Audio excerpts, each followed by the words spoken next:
Hello friends, कैसे हैं आप सब? बढ़िया फ्रेंड्स, आज हम रैंक ऑफ ए मैट्रिक्स की डेफिनेशन के साथ साथ उसकी सभी प्रॉपर्टीज़ को बहुत अच्छे से समझेंगे। तो आज का ये वीडियो बहुत इंपॉर्टेंट होने वाला है, आप लास्ट तक देखिएगा इस वीडियो को। दोस्तों, पिछले वीडियो में हमने रैंक ऑफ मैट्रिक्स के बहुत सारे सवालों को समझा था। सबसे पहले हमने सब मैट्रिक्स समझा, माइनर समझा, और इसकी मदद से हमने यदि कोई मैट्रिक्स दिया है तो उसका रैंक किस तरह से ज्ञात करते हैं वो हमने सीखा। और वास्तव में ये सारी चीज़ें इन्हीं प्रॉपर्टीज़ के बेसिस पे आई हुई हैं दोस्तों। मतलब हमने इन्हीं चीज़ों का इस्तेमाल करते हुए उन सवालों को बनाया है। तो उस समय जब अपन सवाल बना रहे थे तो ये सारी चीज़ें वहाँ पे आ गई थी, ये सारी चीज़ें वहाँ पे इस्तेमाल हो गई थी। तो उसी को यहाँ पे प्रॉपर्टीज़ के रूप में लिखा गया है। तो यदि आपने पिछला वीडियो देख लिया है ना तो आपको ये बहुत जल्दी समझ में आ जाएगा, और यदि आपने नहीं देखा है तब भी आपको समझ में आ जाएगा। परंतु मैं आपसे यही कहना चाहूँगा कि पिछले वीडियो सारे देखिएगा। रैंक ऑफ मैट्रिक्स के पहले अपन ने रो रैंक, कॉलम रैंक अपन ने पढ़ा हुआ है, एशेलॉन फॉर्म पढ़ा हुआ है, अपन ने रिड्यूस्ड एशेलॉन फॉर्म पढ़ा हुआ है। तो ये सारे पिछले वीडियोज़ आप लोग ज़रूर देखिएगा। इन सभी के लिंक आपको डिस्क्रिप्शन बॉक्स में मिल जाएंगे दोस्तों। तो यदि आप बीएससी में हैं तो चैनल को ज़रूर सब्सक्राइब कर लें दोस्तों। ये आपको सभी सेमेस्टर्स में बहुत काम आएगा। बीएससी चाहे बीसीए चाहे बीटेक में हो, जिसमें ये टॉपिक है तो उसके लिए चैनल बहुत काम का है, ज़रूर सब्सक्राइब कर लीजिए। तो चलिए आज मैं आपको बताता हूँ रैंक ऑफ मैट्रिक्स की प्रॉपर्टीज़। सबसे पहले अपन डेफिनेशन देख लेते हैं। Rank of A matrix A, matrix A की एंट्रीज को अपन इस तरह से लिखते हैं, ए आई जे और एम क्रॉस एन, यानी एम क्रॉस एन ऑर्डर का ये मैट्रिक्स है। तो इस मैट्रिक्स का रैंक आर होगा, इस मैट्रिक्स ए का रैंक आर होगा। कब होगा?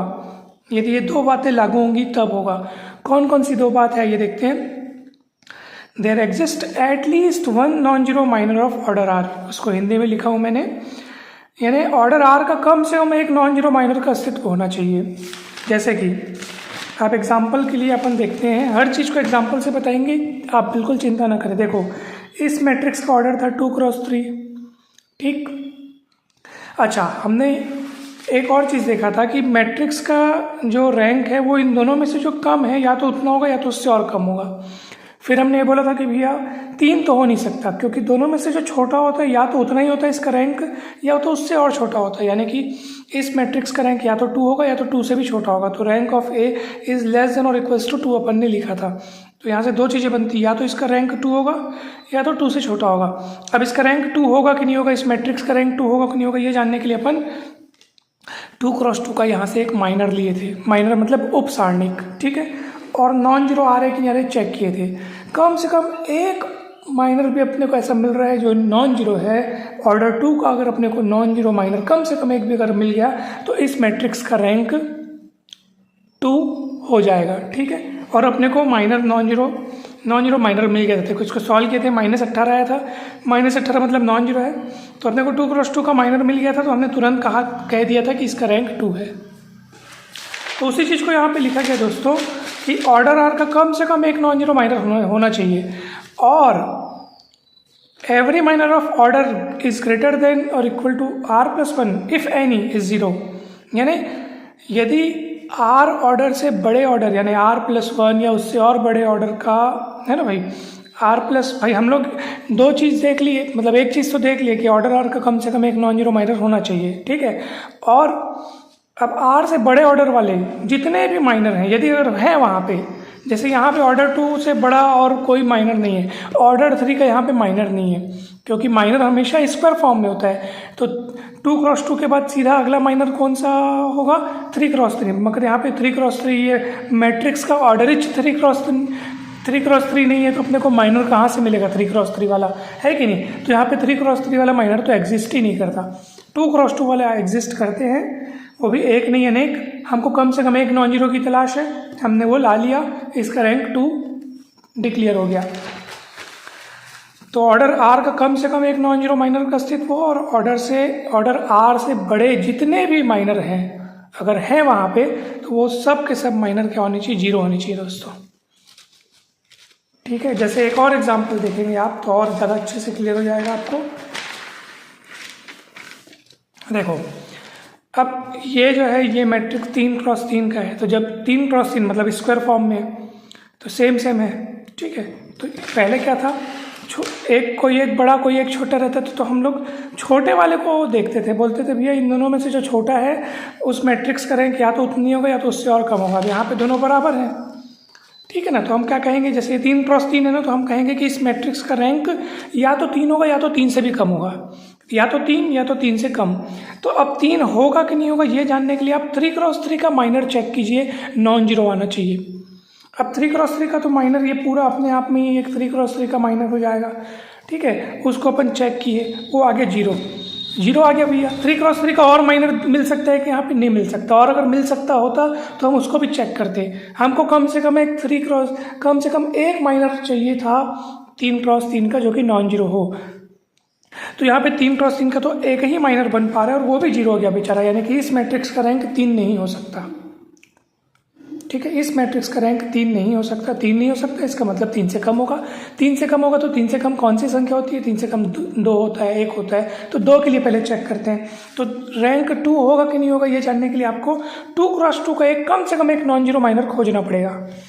तो देखो हमने ये इन्हीं को ले लिया, 2x2 का माइनर निकाल के देखा, नॉन जीरो आया, हमने तुरंत तय कर दिया कि इसका रैंक 2 होगा। ये देखो हमने यहाँ पे लिख दिया दोस्तों।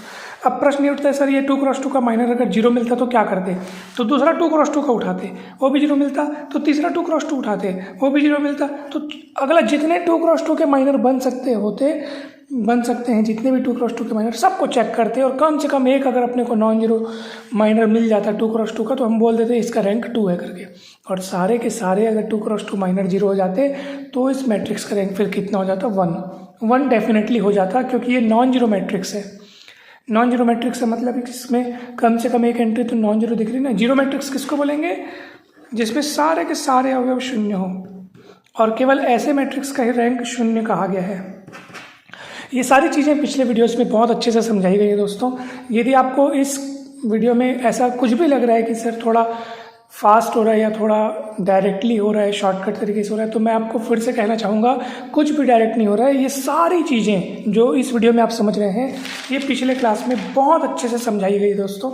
ये पिछले क्लास की ही तो चीज़ें हैं। मैं आज की चीज़ों को समझाने के लिए पिछली क्लास के टॉपिक्स को ही मैं इन्हीं की मदद ले रहा हूँ। तो आप पिछला वीडियो देखेंगे तो आपको एक एक चीज़, पूरा आधे घंटे का वीडियो है, एकदम बारीकी से समझाया गया है। उसका लिंक डिस्क्रिप्शन में आपको मिल जाएगा, ज़रूर देखिएगा, ठीक। चलिए अब कुछ इम्पॉर्टेंट नोट्स। किसी मैट्रिक्स का रैंक अगर 0 है तो समझ लीजिए वो कोई और नहीं, वही शून्य आव्यूह है, वो आव्यूह ही शून्य आव्यूह है। या इसका उल्टा भी उतना ही सच है, यानी कि यदि कोई आव्यूह शून्य आव्यूह है यानी जीरो मैट्रिक्स है तो उसका रैंक भी जीरो होगा। किसी भी मैट्रिक्स का रैंक, उस मैट्रिक्स का जो ऑर्डर यदि m क्रॉस n है तो m और n में से जो छोटा होगा या तो उतना ही होगा उसका रैंक, या तो उससे भी छोटा होगा। मतलब अभी जो हमने बात कही ना, जैसे इस मैट्रिक्स का ऑर्डर कितना है 2x3, तो इस मैट्रिक्स का ऑर्डर यदि 2x3 है तो a का रैंक इन दोनों में से जो छोटा है या तो उतना ही होगा या तो उससे और छोटा होगा। तो 3 का चांसेस तो वहीं ख़त्म हो गया। उसी चीज़ को यहाँ पर अपन ने लिखा है, यदि मैट्रिक्स का ऑर्डर m क्रॉस n है तो a का रैंक, उस मैट्रिक्स का रैंक उस ऑर्डर में लिखी हुई संख्या यानी m और n से, इन दोनों में से जो मिनिमम है, इन दोनों में से जो छोटा है या तो उतना ही होगा या तो उससे और छोटा होगा। तभी अपन ने less than or equals to लिखा है, less than or equals to minimum of m and n। a अगर नॉन जीरो मैट्रिक्स है तो उसका रैंक कम से कम 1 तो होगा ही होगा, ठीक है, या 1 से बड़ा भी होगा या 1 होगा, शून्य नहीं होगा। शून्य केवल किसका होता है, शून्य मैट्रिक्स का होता है, ठीक। किसी भी मैट्रिक्स का रैंक कम से कम r तो पक्का होगा यदि r ऑर्डर का उसके पास कम से कम एक नॉन जीरो माइनर का अस्तित्व हो। उस मैट्रिक्स के कम से कम एक नॉन जीरो माइनर का अस्तित्व है। यदि ऑर्डर r का कम से कम एक नॉन जीरो माइनर का अस्तित्व है तो उसका रैंक कम से कम r तो होगा ही होगा। कम से कम r होगा मतलब ज़्यादा भी हो सकता है, हाँ ज़्यादा भी हो सकता है। यदि उतने ऑर्डर का नॉन जीरो माइनर अस्तित्व में हो तो वो भी हो सकता है, सीधी सी बात है। नॉन जीरो माइनर मिलने से मतलब है, यानी जिस ऑर्डर का आपको नॉन जीरो माइनर मिल रहा है, जिस ऑर्डर का आपको नॉन जीरो माइनर मिल रहा है उस ऑर्डर से बड़े ऑर्डर वाले सारे माइनर यदि जीरो मिल रहे हैं तब समझ जाना उस मैट्रिक्स का रैंक होगा वही ऑर्डर वही हाईएस्ट ऑर्डर जिसका आपको नॉन जीरो माइनर मिला हुआ है वही संख्या। उदाहरण के लिए यदि ऑर्डर 3 का आपको नॉन जीरो माइनर मिल रहा है किसी मैट्रिक्स में, ठीक है, 3x3 का उपसारणिक नॉन जीरो आपको मिल रहा है, ठीक है, ऑर्डर 3 का आपको नॉन जीरो माइनर मिल रहा है, लेकिन ऑर्डर 3 से बड़े ऑर्डर वाले यानी 4, 5, 6 और भी जितने बड़े हैं, ठीक है, ऑर्डर 3 से यदि बड़े ऑर्डर वाले सारे के सारे माइनर्स यदि आपको जीरो मिल रहे हैं और ऑर्डर 3 का आपको एक नॉन कम से कम एक या एक से अधिक जो भी है, ऑर्डर 3 का यदि आपको नॉन जीरो माइनर मिल रहा है, कम से कम एक नॉन जीरो माइनर भी यदि आपको मिल रहा है, तो उस मैट्रिक्स का रैंक 3 हो जाएगा दोस्तों। ठीक, फिर कुछ इंपॉर्टेंट बातें हैं। If A be a square matrix of order n cross n, square matrix के केस में क्या होगा, उस मैट्रिक्स का रैंक n होगा यदि a नॉन सिंगुलर है। नॉन सिंगुलर बोलने का मतलब that is a is non singular, that is determinant of a is non zero, और उसका रैंक n से छोटा होगा यदि और केवल यदि a सिंगुलर है। सिंगुलर बोलने का मतलब ये है कि डिटर्मिनेंट ऑफ a जीरो होगा, यानी किसी मैट्रिक्स यदि किसी स्क्वायर मैट्रिक्स का डिटर्मिनेंट शून्य है, ठीक है, और वो ऑर्डर n का मतलब n क्रॉस n का यदि वो स्क्वायर मैट्रिक्स है और उसका डिटर्मिनेंट शून्य है, तो समझ लीजिए n उसका रैंक तो हो नहीं सकता, n से छोटा ही होगा। ठीक है फ्रेंड्स, ऑर्डर और रैंक में कंफ्यूज नहीं होइएगा। ऑर्डर तो जितनी पंक्ति और जितने कॉलम रहते हैं उसके हिसाब से निर्धारित होता है ऑर्डर, जबकि रैंक तो अलग ही चीज़ है ना, तो कंफ्यूज नहीं होना है आपको।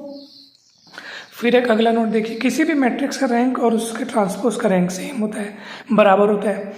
यदि अल्फा कोई नॉन जीरो स्केलर है, कोई अशून्य अदिश राशि है और ए कोई मैट्रिक्स है, तब rank of A alpha is equals to rank of A, यानी उस अल्फा का अगर ए में गुणा कर दें तब भी उस मैट्रिक्स का रैंक नहीं बदलता, रैंक ऑफ ए के बराबर होगा। और एक लास्ट प्रॉपर्टी है, यदि ए नॉन सिंगुलर मैट्रिक्स है तो ए के इन्वर्स का रैंक ए के रैंक के बराबर होगा, ए के एडजॉइंट का रैंक ए के रैंक के बराबर होगा। मतलब ए के इन्वर्स का रैंक, ए के एडजॉइंट का रैंक और ए का रैंक तीनों आपस में बराबर होंगे। तो ये सारे इंपॉर्टेंट प्रॉपर्टीज़ हैं दोस्तों, ठीक है, रैंक के। इनको बहुत अच्छे से आप तैयार कीजिएगा, याद कीजिएगा, इन पर चिंतन मनन कीजिएगा, इसके संबंधित सवालों को बनाइएगा। अगले क्लास में हम और सवालों को देखेंगे। पिछला वीडियोस ज़रूर देखिएगा, आपको बहुत बढ़िया तरीके से समझ में आएगा। कहीं पर भी कोई भी प्रकार की डाउट हो, कन्फ्यूज़न हो, कुछ पूछना हो तो बेझिझक बिंदास कमेंट सेक्शन में पूछिएगा। आप चाहें तो सीधे व्हाट्सएप पे संपर्क करके पूछ सकते हैं, आपको कमेंट सेक्शन में व्हाट्सएप नंबर मिल जाएगा, डिस्क्रिप्शन बॉक्स में भी मिल जाएगा। और पिछले वीडियोस ज़रूर देखिएगा दोस्तों। आप सभी को बहुत बहुत धन्यवाद। जल्दी मिलते हैं हम नेक्स्ट वीडियोज़ में।